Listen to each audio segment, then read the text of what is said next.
সেই মাগুরার আসিয়ার ঘটনাকে কেন্দ্র করে হিটু শেখকে যে আদালত থেকে রায় দেওয়া হয়েছে সেই বিষয়ে আমরা কিছু তথ্য আমাদের বিজ্ঞ হুজুরের থেকে আমরা শুনে নেব এবং হামিদার মা হামিদাকে সজীবের কাছ থেকে বিচ্ছিন্ন করতে যাচ্ছে, অর্থাৎ হামিদার যে স্বামী সজীব তার সাথে তার সম্পর্ক ডিভোর্সের মাধ্যমেই সরিয়ে নিতে চাচ্ছে। এই বিষয়টি নিয়ে আমরা বিজ্ঞ আলেমের থেকে আমরা একটা সাজেশন আমরা নিয়ে নেব। প্রথমে আমরা শুনে নেব যে হিটু শেখের যে রায়টি হয়েছে এই রায়ে আমাদের হুজুর কি বলেন আমরা একটু শুনে নেই।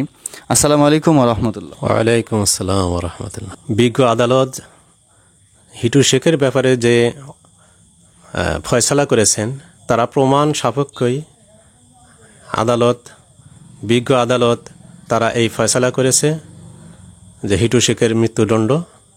এতে আমরা অত্যন্ত সন্তুষ্ট এবং আমরা দেশবাসী সকলেই সন্তুষ্ট এবং কোরআন হাদিস অনুযায়ী তার যে সাজা হওয়া উচিত সেটাই হয়েছে। তো হিটু শেখের দুই ছেলে এবং তার স্ত্রী খালাস পেল, এটার ব্যাপারে আপনার কি মন্তব্য? এটার ব্যাপারে মন্তব্য হচ্ছে বিজ্ঞ আদালত যেটা ফয়সালা করেছে সেটাই চূড়ান্ত ফয়সালা। বিজ্ঞ আদালতকে আমরা সম্মান জানাই, কিন্তু এখানে বিষয় হলো আমাদের দৃষ্টিতে আমাদের যুক্তি যে হিটু শেখের বাড়িতে তারা বসবাস করত তার স্ত্রী সহ।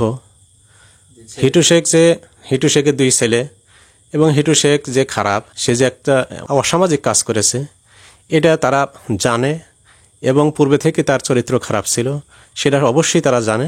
তাদেরকে এই খালাসি দেওয়া হয়েছে।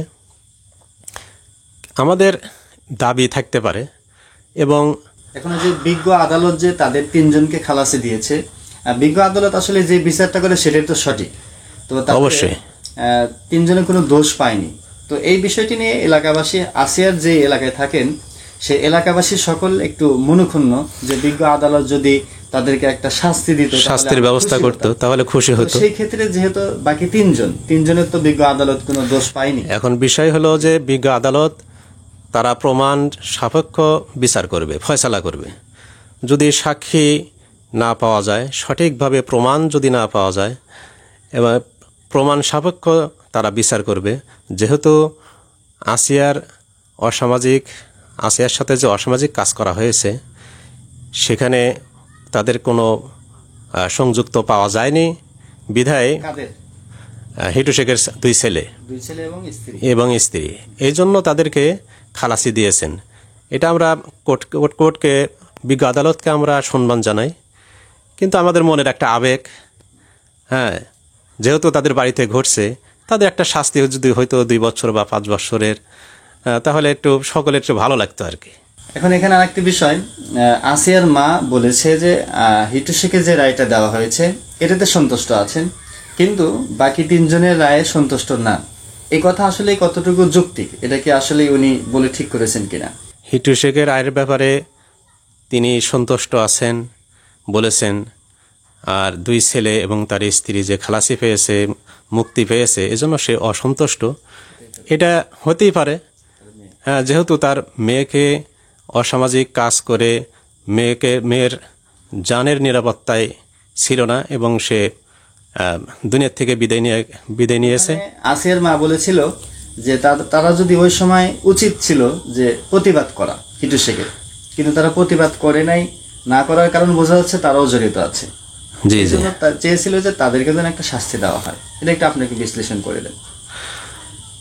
যেহেতু হিটু শেখ যে অশ্লীল কাজ করেছে সেখানে তার স্ত্রী এবং তার 2 ছেলে বাড়িতে উপস্থিত ছিল, এটা শোনা গেছে বা জানা গেছে, এলাকার লোকজনও বলেছে, সেই হিসাবে তাদেরও এই কিছু শাস্তির ব্যবস্থা কয়েক বছর বা বিজ্ঞ আদালত যদি কিছু শাস্তির ব্যবস্থা করত তাহলে সকলেই সন্তুষ্ট থাকতো বা হামিদার মা সন্তুষ্ট হইতো।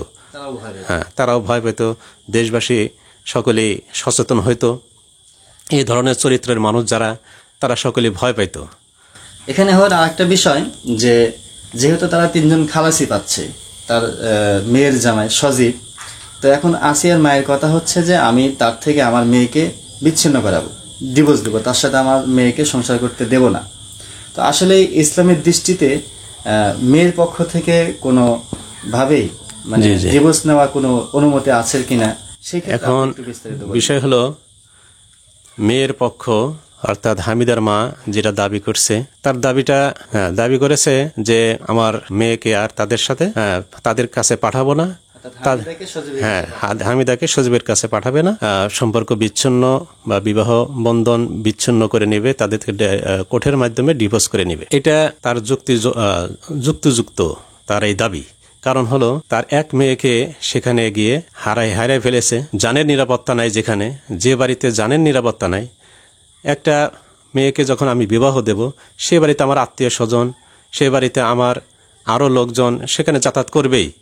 আর আমার সেই ছোট মেয়েকে হামিদার মা বলছে যে আমার ছোট মেয়েকে সেখানে পাঠাইয়া সেই মেয়ের জানের নিরাপত্তা ছিল না, দুনিয়ার থেকে তার বিদায় নিতে হয়েছে। তো সেখানে আমার এই মেয়েকে আমি কিভাবে পাঠাইতে পারি? কারণ সেখানে তো আমার মেয়ের জানের নিরাপত্তা থাকবে না। সেই হিসাবে তিনি যে দাবি করছেন যে আমার মেয়েকে আমি আর সজীবের কাছে পাঠাবো না, এটা যদি ইসলামী শরিয়াতে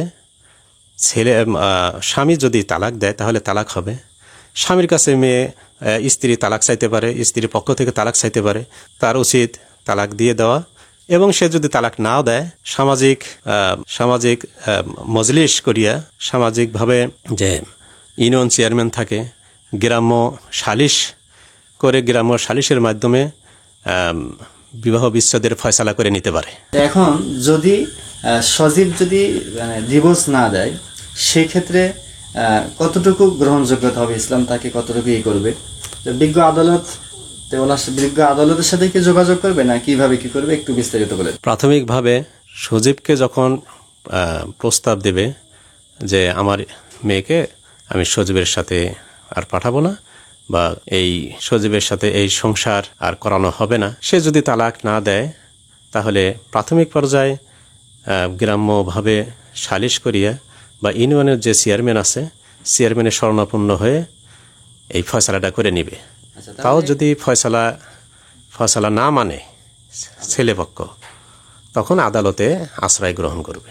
তো আমি আপনার কাছে জানতে চাচ্ছি যে এই যে ঘটনাগুলো ঘটে, অসামাজিক কাজ যে ঘটে, এগুলো ঘটার মূল কারণ কি? এই সব ঘটনা ঘটার মূল কারণ হচ্ছে আমার সন্তানদেরকে ইসলামী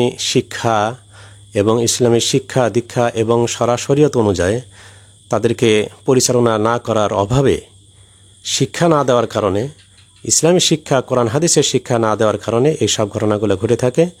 কারণ আমার মেয়েকে আমি দিন শিক্ষা দিয়ে একটা দিনদার ছেলের সাথে যদি আমি বিবাহ দেই, তাহলে এ ধরনের ঘটনা ঘটে না। আমাদের অভাবটা হচ্ছে ইসলামী জ্ঞানের অভাব, এবং তাদেরকে আমরা ইসলামী শিক্ষা দেই না। বিধায় আমরা দেখি মালদার ছেলে আছে কিনা, ধন সম্পদ কেমন আছে, টাকা পয়সা কেমন আছে, এই ধন সম্পদ দেখে আমরা বিবাহ দিই। তবে এখন আমার কথা হচ্ছে যে হামিদাকে যখন তিনি পাঠাবেন না, বিবাহ বিচ্ছেদ করে নেবেন, এমতো অবস্থায় ওই তার মেয়ে হামিদাকে দিনী শিক্ষায় শিক্ষিত করে, তাকে তালিমের ব্যবস্থা করে, কোরআন শিক্ষা দিয়ে দিনদার বানাইয়া পর্দায় রাখিয়া একটা ভালো ছেলের সাথে পর্দাশীলা মেয়েকে একটা পর্দাশীল ছেলের সাথে, একটা দিনদার ছেলের সাথে বিবাহ দেওয়া উচিত। আসিয়া দুনিয়া থেকে বিদায় নিয়ে চলে গেছেন। আসিয়ার জন্য আমাদের সকলেরই কামনা হইতে হবে আল্লাহ তাআলা যেন তাকে জান্নাতুল ফেরদৌস দান করেন, এবং আমাদের সকলেই ধারণা যেহেতু সে নিষ্পাপ, তার কোনো পাপ নেই, আল্লাহ তাআলা তাকে উঁচা মাকাম আল্লাহ তাআলা দান করবে, এবং কিয়ামতের মাঠে সে সুপারিশ করে তার পিতামাতা তাদেরকে সুপারিশ করে জান্নাতে নিয়ে যাবে। এটা আমরা আশাবাদী। সম্মানিত দর্শক মণ্ডলী, আপনারা বিজ্ঞ আলেমের মুখ থেকে হিটু শেখের বিষয়টি নিয়ে আপনারা শুনলেন, এবং হামিদা এবং সজীবের স্বামী স্ত্রীর যে বন্ধনটা, এই বন্ধনটা যেহেতু হামিদার মা চাচ্ছে সজীবের সাথে হামিদাকে আর পাঠাবে না, ডিভোর্স নিয়ে নেবে, সেই প্রেক্ষিতে ইসলামের দৃষ্টিতে তাদের দুইজনের সম্পর্কটা কি বলে আপনারা সেটাও শুনে নিলেন। এবং হামিদাকে ছাড়াছাড়ির পরে মানে আদালত অনুযায়ী হোক অথবা গ্রাম্য সালিশ অনুযায়ী যখন তাদের মাঝে একটা কাটছাঁট হয়ে যাবে, সেই ক্ষেত্রে হামিদার মায়ের হামিদাকে নিয়ে কী করণীয় সেটাও আপনারা বিজ্ঞ আলেমের থেকে শুনলেন, যে হামিদাকে দ্বীনি শিক্ষা দিয়ে ভালো দিনদার একটা ছেলের সাথে যেন তার দাম্পত্য জীবনটা সম্পর্ক করে দেয়।